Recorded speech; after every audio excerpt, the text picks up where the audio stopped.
Okay, let me see if I can get Cassandra online again here. Guys, make sure that you have a notepad because this is some valuable information that we're going to get now. Okay. Let's see everybody.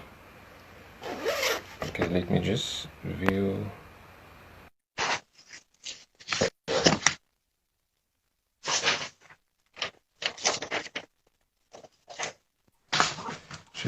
Okay, I think that's better. I can see you now. Normal. Can you hear me? Yes, I can hear you. Yes. Yeah, so for everybody that's wondering, because I'm just going to give you a short history of Cassandra. Why I'm having this live with her is because Cassandra Carls is a profession. Is by profession a research psychologist and a registered counselor, currently pursuing a PhD in psychology.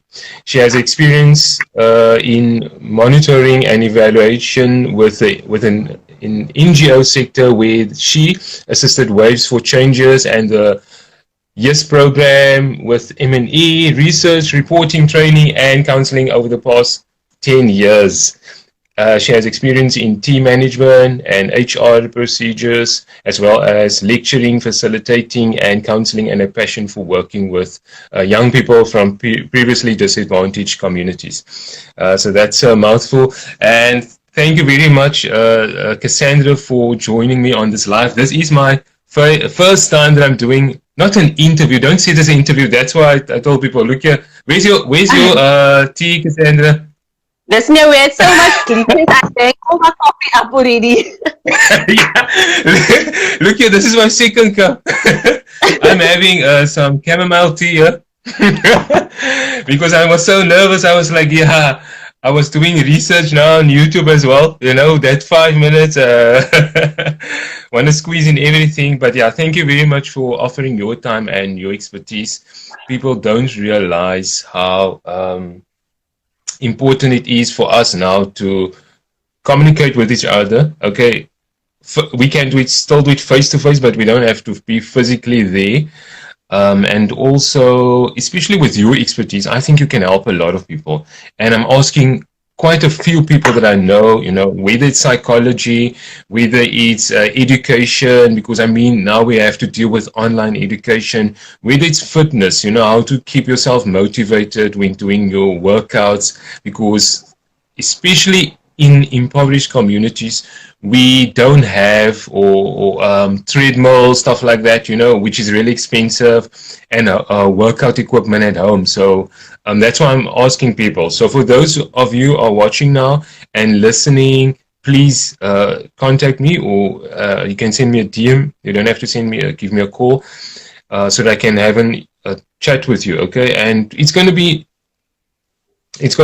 a one-on-one. Okay, but I really want people with expertise, like Cassandra, 10 years, 10 plus years of experience working with young people, and at least know what's happening inside the brain. So Cassandra, I don't have any question for you. Is there anything now? Okay, my questions will depend on what you say. But important also, guys, make notes, okay? Because sometimes you don't have everything, won't be able to keep everything in your brain. So that's why a notepad is always a cool thing to have, so that you can make notes. So Cassandra, anything that you feel that you should say, one of the first thing that pops up in your mind now that we are going through this, you know, pandemic, this global crisis? So I think one of the first things it would be definitely what are we looking at, because in this time I think a lot of people are very focused on catching the virus, and a lot of people are unsure about many things, but I think the bigger picture is that there's so many more things going on, so many more things happening within our households that that trigger anxiety in parents and in children. So it's not only the virus particularly, but it's then the schoolwork, and then these parents with jobs. So there's a broad spectrum of what comes to mind. Obviously, with my focus is children, so my thing is, the anxiety levels and the depression rates that will shoot high after this space. Like once lockdown is done, you're gonna have a lot of cases of anxiety and depression that will be surfacing within children. The rates are really, really high. So that is one of my major concerns, especially our primary school and our late teens, so grade 10, grade 11, and grade 12. That is a big concern with anxiety within that ages. But then there's also the parents. So I think one of the things maybe that I'd ask you is which spectrum would you want me to focus on? Would you want me to focus on children specifically, or would you want me to focus on parents? And then we can take the conversation from there. Because in I think it will be more directed. Okay, can we? I'm not sure if you agree with me, but I think because obviously most of the kids live with their parents. So, do you think it's possible that we can do both? But can you start off with parents? Okay. Okay, so I think one of the things that is spiking right now with parents is it's twofold. So one, it's the kids. So the like concerns around children. So the schoolwork, them not having things to do, children being bored at home, and then the second thing is parents in the job spaces. So in our community, and I'm speaking specifically in our Cape Flats community, lots of our parents form part of the essential worker bracket. So either working at retail shops, stores, but also working in a space where they are paid per hour. And so a lot of them either having to still be working, or some of them that have been laid off. So then there is the job space, they're not working, so they're not getting an income.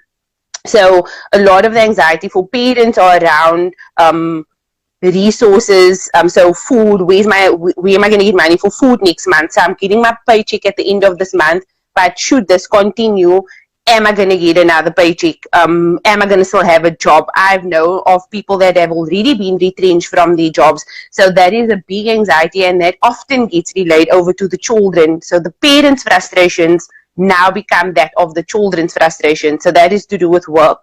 And then it's with regards to school, and I think you touched on it, you're getting someone that's related in the education sector. A lot of people has been on this buzz of homeschooling their children.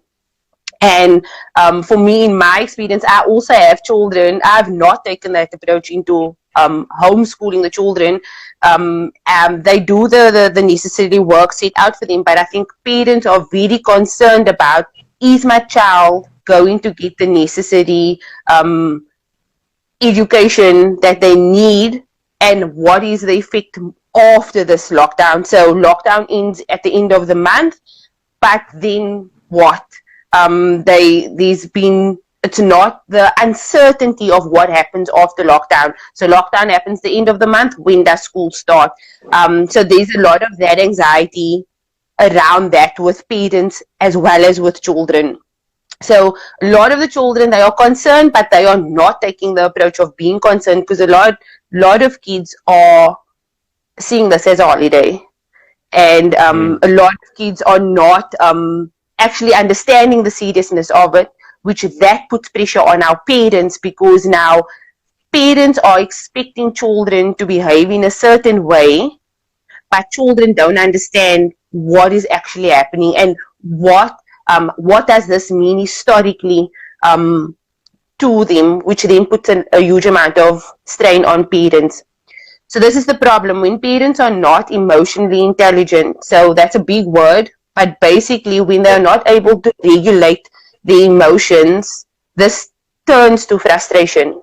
So what happens, instead of being able to say, okay, Katie, she's being irritating here now, she needs to get lunch. Okay, let's make this a game. So let's do a picnic. And then we'll have picnic for lunch every day. And so the parents are not seeing that. The parents are just seeing that Katie's being irritating. And so because they're not emotionally intelligent, they can't relate that. Let's make this a game. Katie gets sorted, I get sorted, let's move on. If that makes sense. So they because they are not able to regulate the emotion, it becomes chaos in the home. Mm-hmm. So, just to get back to that point where you said you're trying to make it more. So you try. So what advice? Like I'm looking, for instance, literally in the Cape Flats community, and there was this DJ. He was driving around in the Cape Flats. He was driving in Elsie's, and I think Bishop Lovers, and was talking about how we don't have the structure, or how can I say this? We don't have. It's the space is it's not enough to accommodate that amount of people in a house specifically. For instance, there's 10 people or 15 people living, or 20 on one complex, and the complex is not, or the grounds is not even that big. So it's a problem for kids, for instance, to stay indoors. So what advice do you have? What do you think is the best way for parents, to teach kids, to stay inside, or to study, for instance, and learn? What do you think is the best way? Like, for instance, I think you said you are trying to make it a game, so that she can learn from it, which I think is also a very, very good way of, for kids to learn and to teach them, a good method. So what do you think is the best way so that we can also encourage the youth to stay indoors? Okay, I think one of the things that we need to understand, it depends really on what the age is of the child. It really depends what the age is, and then also then what structure was in place before, and then how do we maintain that structure afterwards. So, for example, if you're looking at a child, particularly in primary school, and looking at about 6 to okay, let's look at from toddler, from creche to about grade 3. They are high energy, high maintenance in terms of they need to burn a lot of energy. They need to burn energy in order for them to learn anything. So you're going to have a child that is full of energy running around the household. And so how do you cater to that child? As a parent, that is where games come into play. So everything becomes a game to that child so that you can burn off the energy for that child. So one of the things that I have a 7-year-old daughter, and one of the things, it's a bit messy now, but one of the things we've done to keep her entertained is we've created a twister in our household.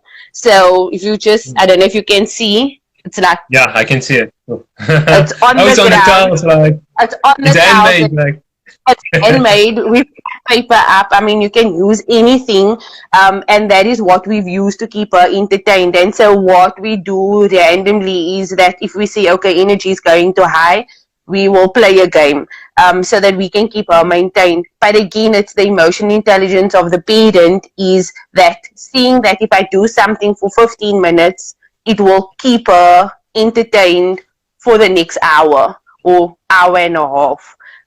So it's that is when you're looking, and that's just one idea of what you can do.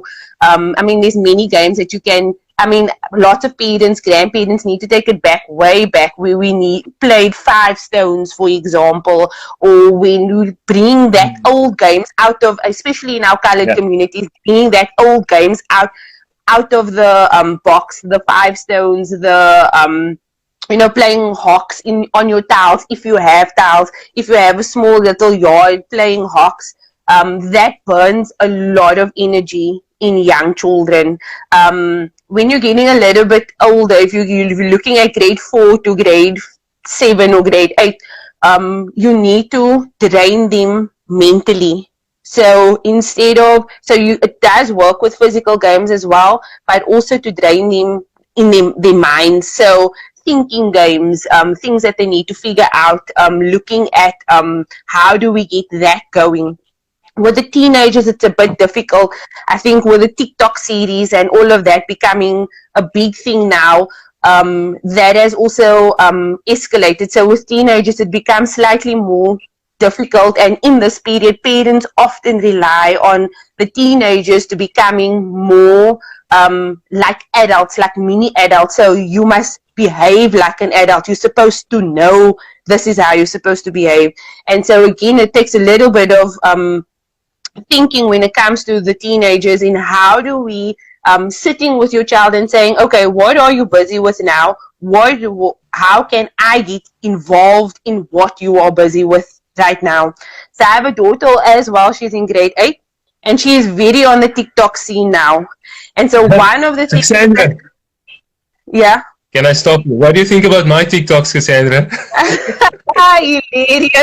Hilarious. I think, I told somebody I'm more, I don't know why, but for some reason I feel much more comfortable on TikTok because there it's basically me. Yeah, it's very funny. And I think that's also what parents need to embrace. A lot of my friends, I've dragged quite a few of my friends into the Don't Rush challenge. I've included a lot of them, and why I do that is because this has been sparked by my children. I need to know, because without teenagers, internet is becoming life. They are more on social media. The presence on social media is increasing, but that also increases the dangers on social media. So as a parent, you need to be woke as to what is happening on social media. So that is why with my daughters, I've done a few TikTok videos with them. But that one, it takes the attention off from the current situation, but it also saves up time. So in my break, because I work from home, so in my break, I'm busy doing a video with him. So they are teaching me something, and so they don't seem useless in all of this, in this whole thing. And so, but I'm also contributing to them. I'm also having fun. So then I put boundaries on that. Okay, mommy will do a TikTok video with you, but you need to allow mommy to do this. Yes, so almost like a reward. Yes. So I will do this video with you if I can do this. So if I'm able to do one thing, then I'll do the video with you, if that makes sense. So it's really about when it comes to the older kids, like your high school kids, it's really to engage with them. And then if you're working from home as a parent, in the time that you are working, they are busy with schoolwork. And what I've instilled in my children from a very young age is a love for learning. So they're not learning because they are forced to. They are learning because of the love for learning. So they know they have a huge sum of work that they need to do. But I find them sitting on my bed and then they're busy with work.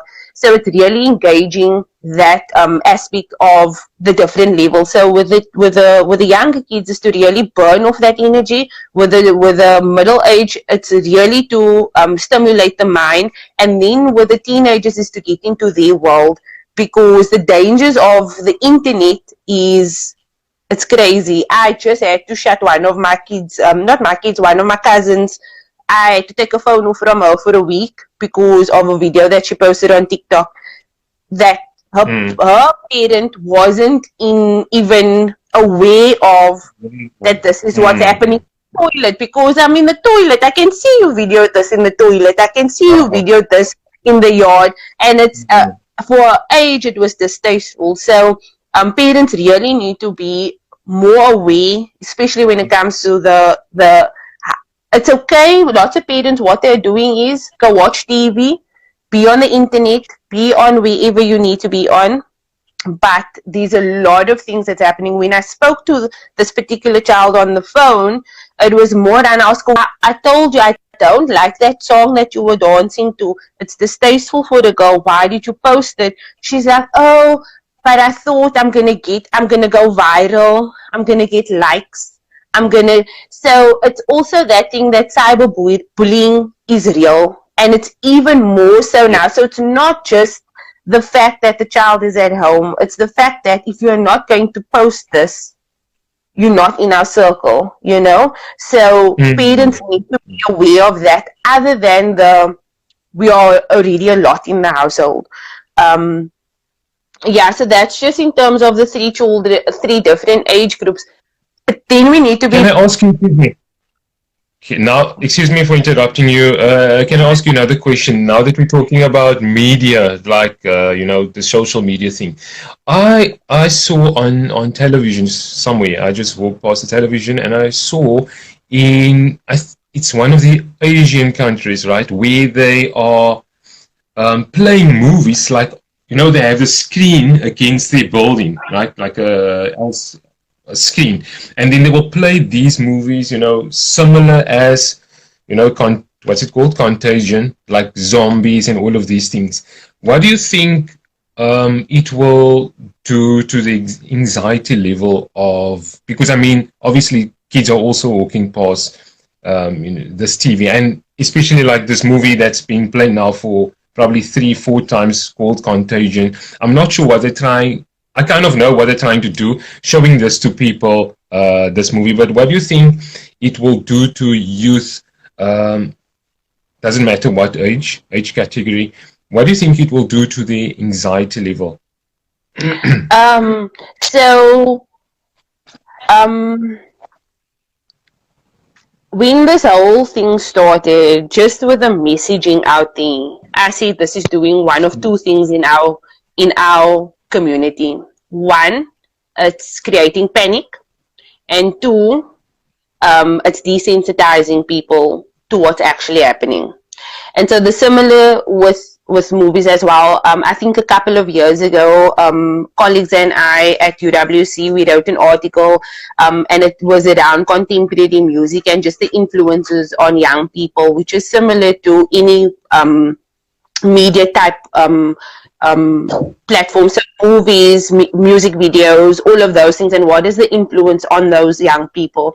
And what we found in that research was that kids, because they screen time a lot, it impacts on them more so than what a relationship with their parents impact on them. And so we need to be aware that anxiety is likely to increase because of my first statement. One, it creates panic, and two, there is desensitizing. Either way, anxiety is escalated. If someone is desensitized to something, just because they are desensitized does not mean anxiety doesn't push up. They are just portraying the anxiety in a different way. So it's different defense mechanisms kicking in. So they are just portraying the anxiety. Oh, I don't care. Whatever, if I get it, I'm not going to get it. So that's desensitizing, but it's still an increase, whether it's subtle or whether it's obvious. It's still anxiety being increased, as well as with when there's creating panic. That's even worse, because that person is then already prone to being anxious about things, and so in this period, all emotions are heightened. We need to be aware of that. All emotions are heightened during this period. So if you are generally an anxious person, your anxiety is going to be heightened. If you are generally a person that has a short temper, that is also going to be heightened. So emotion is heightened in situations where there's distress. And so coupled with just like I said, a lot of people are just focusing on this COVID-19 virus, which is very big. Yes, I agree. And we need to take precaution. We need to stay home. We need to do everything that we can. But a lot of people are not actually even worried about this. Now you're showing them videos. They are desensitized to this, but because they know I'm faced with a daddy that's probably going to knock my block off if I'm going to say something out of line, or a mommy that's going to shout down my throat, or I'm dealing with some type of sexual abuse and my uncle is in the next room. And now I'm watching this video and I'm like, that also then increases my anxiety. And so it's not just the video, the movie in isolation, it's coupled with other factors within the household that will increase the anxiety. So if that was in isolation, it would have been another movie and people would have taken it seriously, or they would have not taken it seriously. But coupled with other factors, that is most likely to increase anxiety. Okay, thank you. Excuse me. I know I'm gonna ask afterwards, but I wanna just prepare yourself. Maybe you have to think about it. Do you think there's any resources in connection with the conversation that we're having in terms of anxiety and depression while we're in the situation? Do you have any resources that you want them to refer them to, like websites, something that they can Google? So if you have, you don't have to mention it now. You can. Yeah, I think if you just type into Google, if you type into anxiety and depression, there is a body that deals with anxiety and depression will pop up. And that should pop up, one of the first pop-ups when you are googling anxiety and depression within South Africa, and they give you a long list of well, you'll get the symptoms, you'll what is how to identify anxiety. You'll get that. I can also share to my page or to my Instagram, and then I can tag you into it as well. Just basic signs of anxiety, and then how to identify it, and then also then what to do as well, like techniques on what to do to calm anxiety, because not all anxiety requires medication. Severe anxiety requires medication. Other like if it's mild anxiety, it can be reduced by basic breathing techniques and meditation. So it's not always that it will need, but sometimes, depending on how severe the anxiety is, it will need medication. And so in the guidelines on the I can share that as well, and I'll share it to your page as well, but if you Google it, if you Google anxiety and depression, it pops up with South African mental health. So but then they will, obviously you'll need to have been tested for that, you need to have been screened for that, you need to do a psychiatric evaluation just to check what is that. But definitely anxiety will increase after this. I work for an organization called School of Hard Knocks as well, and we deal with high school kids particularly, and we are planning already for increased anxiety levels within our kids in our program. So I do think that people should be preparing themselves for, and I'm also anticipating very high suicidal rates popping up from this, and that's with any major event that takes place. The suicide rate also pops up, and you must remember that anxiety is not always alone. It's always partnered with depression.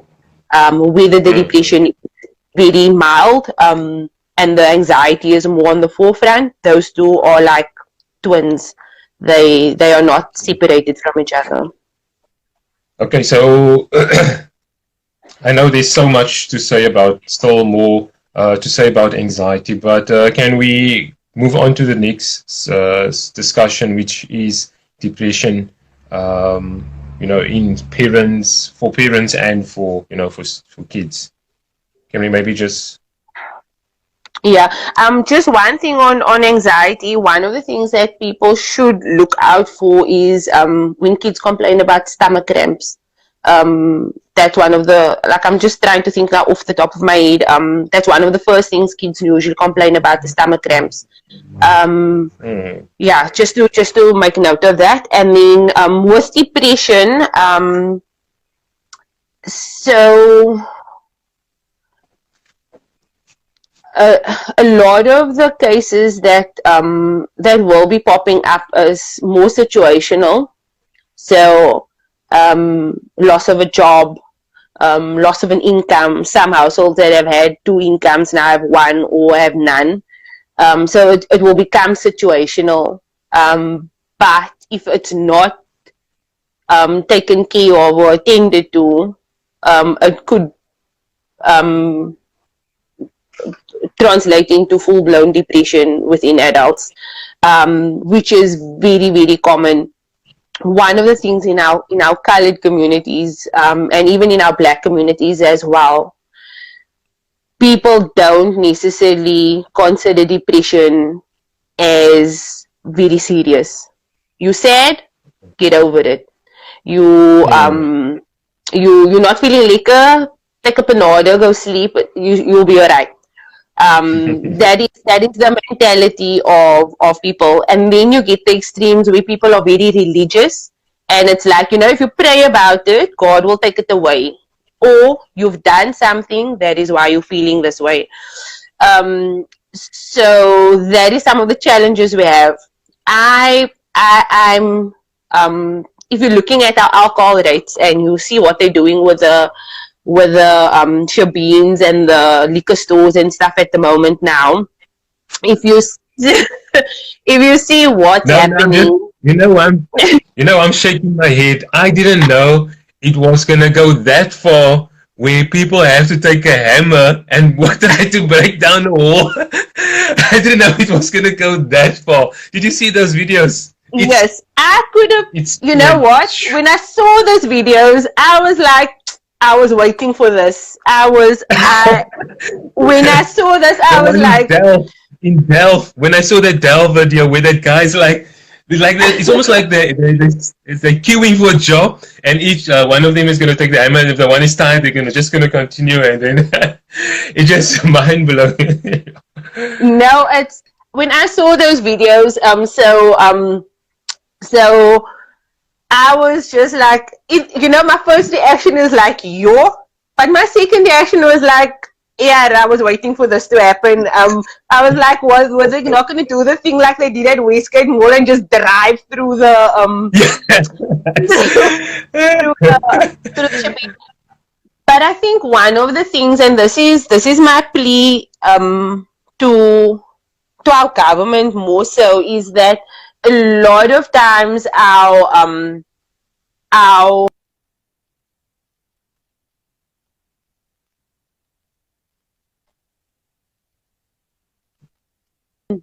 a lot of times what our government has not taken a lot into consideration is that, yes, we're going into lockdown, yes, we need to be staying at home, but what measures are being put into place for people that are struggling, people that use substances to minimize their depression? Because a lot of people, if I'm just taking a guesstimate, we're probably sitting with a society of about 60 to 70% of people that's actually depressed.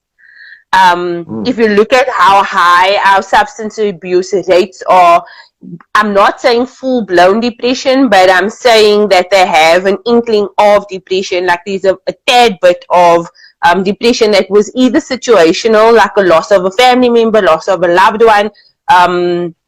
Something must have happened prior to this, and they've been using different coping mechanisms to numb. So again, it relates to when you're not emotionally intelligent, you can't identify what is sadness and what is abnormal sadness, and what is me putting up a front, what is you can't regulate that emotion. You need to be taught how to regulate that emotion. And so because people aren't taught this in adolescence, they become adults that don't know how to cope. So I cope the way my parents coped. And so it becomes, in adolescence, I'm drinking for the liquor date, but now in when I'm as an adult, I'm drinking because I'm actually numbing something. And so part of that is that the depression rates it might surface now, but it's already been there. So the only thing that I can gather from here is that one of the things is that the situational depression will become high, and that is because of loss of jobs and different things that's happening now. So I now have to look at my husband the whole day. I now have to look at my children the whole day. I now have to look at my dog the whole day. I love looking at my dog, but I'm just saying, and I have to look at and I have to look at all of those things the whole day. And often parents, they take so much strain on themselves that they forget that they need time out. you can love your children immensely, but it's okay to say, you know what, I actually need a break from my kids now. I need to go into my room. I need to take a break from my kids now. And that is how you refill your cup. And a lot of parents, because society puts so much pressure on you, you see a lot of parents bailing on their kids completely, or they voice out in frustration. So that is different ways depression is manifested or portrayed within our society. And then also alcoholism is so high. That's one of the topics of my that's basically the topic of my PhD, is looking at risky alcohol behavior in young adults.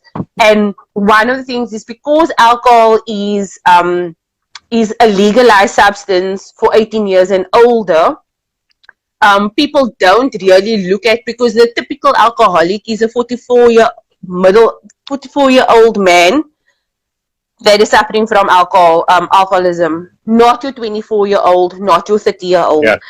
And there's lots of treatments are not focused on that. So it's normal. I'm partying, I'm having a liquor date, and so people don't understand, with this lockdown, people don't have an alternative coping mechanism. So, and that is, I mean, you look at our communities on a Friday night, whether it's payday or not payday, there's a draw with alcohol. With all of this, people are being frustrated, people are going crazy, and so we need to look at ways, and unfortunately people won't be able to solve this within their household, because normal breathing techniques is not going to be suffice without being coached and guided through it. You will need to reach out for help if you're feeling in a dark spot. And there's many online platforms. Lifeline is where you can call into saying, look, I'm not doing so liquor. But people rather go bang a shebeen. But yeah, that the depression rates are going to, and the sad part is that a lot of it is in our males, and our males are most likely not the ones going to be speaking out about it. And that's why I think you've probably thought of it as well. That's why the GVB rates increase, like gender-based violence, it must be due to depression. Can you still hear me, Cassandra? Okay. Okay, the live, I'm not sure if Cassandra will be able to come back, but we're talking about anxiety and depression that it can do. And I'm not sure if Cassandra left. I'm not sure if she will be able to join me again, but I'll just keep on chatting. Yeah, because the last she was talking about depression. Okay, we're talking about anxiety and depression while we're going through this global pandemic. So the question you probably have in mind is why you think I asked Cassandra for this live call is because she is by profession a research psychologist and registered counselor, currently pursuing a PhD in psychology. She has experience in monitoring and evaluation within the NGO sector, where she assisted Waves for Changes and the Laureus Yes program with M&E, research, reporting, training, and counseling over the past 10 years. She has experience in team management and HR procedures, as well as lecturing, facilitating, and counseling, a passion for working with and mentoring young people from previously disadvantaged communities. And especially now, I don't know in what country or what city you live, but I know in most of the impoverished countries and cities or communities, we don't have this access to psychologists, I know in certain communities, people pay for it, or your uncle or your aunt or your cousin is a medical doctor, or have a profession like Cassandra. So that's why I'm having these chats with various people with all these expertise, and I'm waiting for. Just want to see if Cassandra can get back onto this live, so that she can just end off chat here with me. But I see we are on for 40 minutes already, and I did promise her for 30 minutes. But because we had technical gremlins, we had to shift from Facebook Live to Instagram Live. But we will be back on, we will try our best to get back onto Facebook Live. So that everybody can watch this. We know, especially our circle of influence, or our circle of friends. Most of them are in the Cape Flats, and in impoverished communities, and obviously we are assisting most of them for free. Most of the time for free. Like I'm doing this chat for free, okay? But obviously, just remember to give if you have a specific skill. And that's why I asked for these live chats. I decided that yesterday that I was going to do it. That's why we had a few glitches today, and that's why we're having some chamomile tea. That we're doing this because we know there's a lot of things that's happening now. We need to educate our grown-ups, especially the 40 plus year olds, on Facebook, because the crowd that we have on Instagram is a little bit younger, and they know how to operate these things. But we're talking about Facebook, where most of our friends are parents, and we don't have a lot of students on there. But at least we want to educate them so that they can apply these things that we have been doing research on for years, our expertise. So if you have a profession, if you're a gardener, if you're a medical doctor, in the space 10 plus years, you don't have to give us inside information, not looking for that, just to share some knowledge here for people that can't afford it. We wanna keep ourselves sane, but we also wanna keep ourselves educated, but in an entertaining way, okay? Even if you're a gardener, I was telling my brother now 2 weeks ago, I think we should start a garden, because we don't know what's going to happen in the next, because our economy is also being affected by this pandemic, global virus, okay, called COVID-19. So if you've been doing it for more than 10 years, hit me up if you're an expert in it. And a lot of other things that can help us keeping ourselves sane, okay, and keeping ourselves busy and also productive. If you have any skills, don't hesitate to DM me. Okay, thank you very much for watching.